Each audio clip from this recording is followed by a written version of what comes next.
Hey, I'm Jen, I'm Natalie. and this is a shot of vodka culture. Just a quick snippet of what we're talking about. So Yes, we were talking actually about carpool karaoke. yes, the Late Late Show with James Corden. I absolutely love carpool karaoke. I had a great time nabbing captures from YouTube, and I cut together this video of my favorite carpool karaoke moments. Tried to post it to Facebook, got denied. But there's a couple that say, obviously the one with Michelle Obama. Michelle Obama was amazing. Amazing. But then I think the best one, musically wise, was Hamilton. Absolutely. When they did the Broadway carpool karaoke, so started out with Lin-Manuel Miranda, and they did a few numbers from Hamilton, and then at the end they got Jane Krakowski. Thank you. Jane Krakowski. Jesse Tyler Ferguson, and Audra McDonald together. And they nailed One Day More from Les Mis. They were so amazing.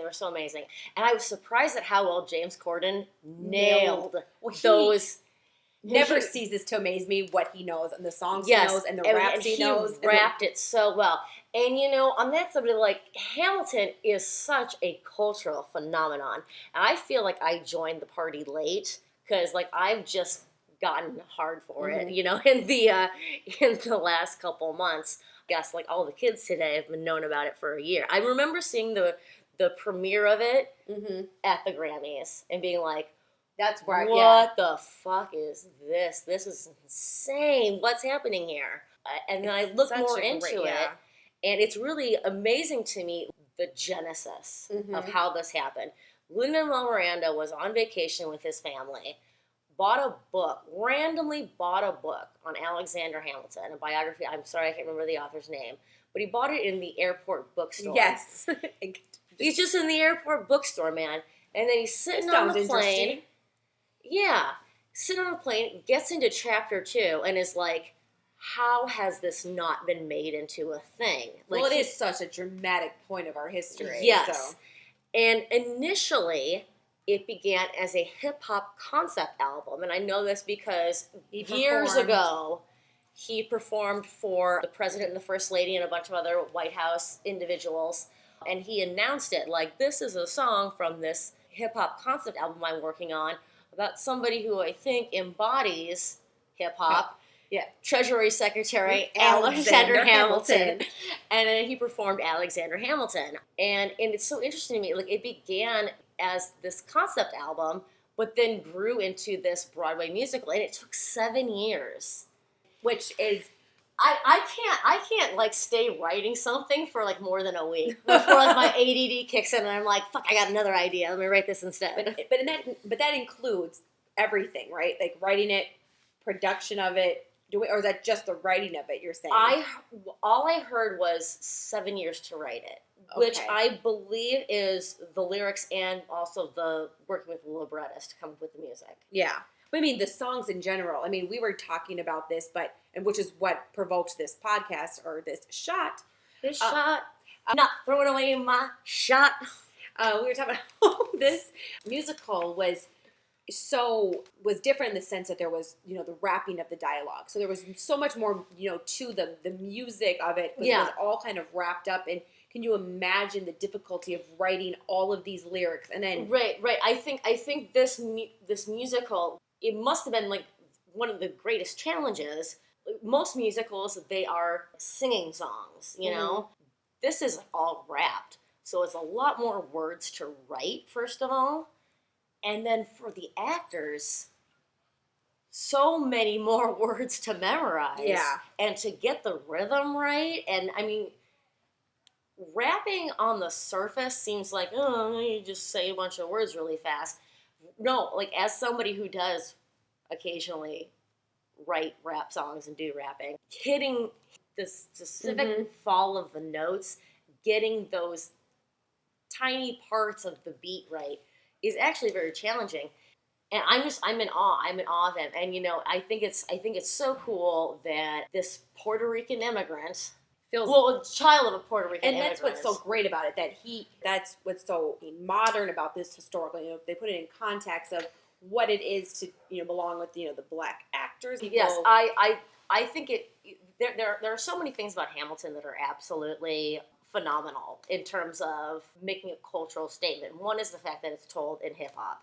because Lin-Manuel Miranda said hip hop is the language of revolution. Yes. This is about and I was just like, God, you're a fucking genius. How did to make that connection is brilliant. Yeah. It makes sense for him because he is fantastic at hip hop. I don't know if you've ever heard him freestyle. The kid can freestyle like after this, you get stuck on YouTube for hours at night, and so yes, you see so things. I mean, I think it was more easy for him to make that connection because of his background in hip hop. But then on top of that, to then cast black actors in the roles of white characters was genius as well. Yeah. And then I think the most significant thing about Hamilton is that it has turned students, middle school, high school students, into huge fans. They are being exposed to history. Like they never in a have way that been they before. actually give a damn about. History is so important. It's gotten a bad rap as being like, oh, it's all dates and names, and it's like so tedious. You have to learn the stories, and that's what this does and that's so well. Exactly. It told the story, and I just hear like 1776. Like you learn things. New York City, and I just I mean it's, and then of course I want to see it. I would love just nothing more than, that's an exaggeration. There are. I would love nothing more than to see. Well, no, it would be like the thing I want second. Like at first, I want to be like, self-indulgent. I want to be a TV writer. I want my dreams to come true. Yeah. And secondly, I want tickets to Hamilton. Yes, exactly. I want my dreams to come true. That's a great way to put it. I want my dreams to come true, and then I want to see Hamilton. And they're just so expensive. One day though, it is on my #goals list. Yes, like, this is what I'm going to do. Yeah, I was hearing that the Broadway tickets were in the $10,000 range, and I was like, well, there's the New York. I have a pretty dress. Does anybody have a ticket? Right. But anyway, so I mean, the Broadway tickets I heard were like in the $10,000 ballpark.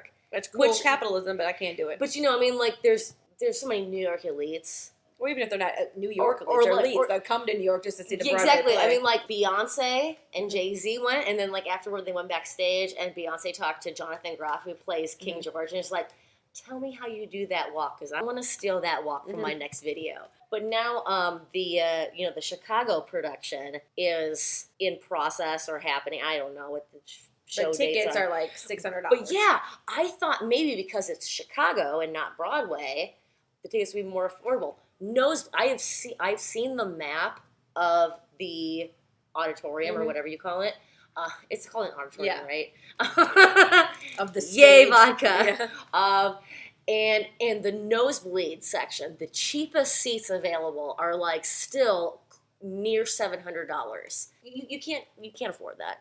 So one day though, what we're hoping for is it'll be like a rent type situation where like after all the hype dies down and a few the productions have all had their runs and things have quieted down, they'll be like, all right, let's make the movie version.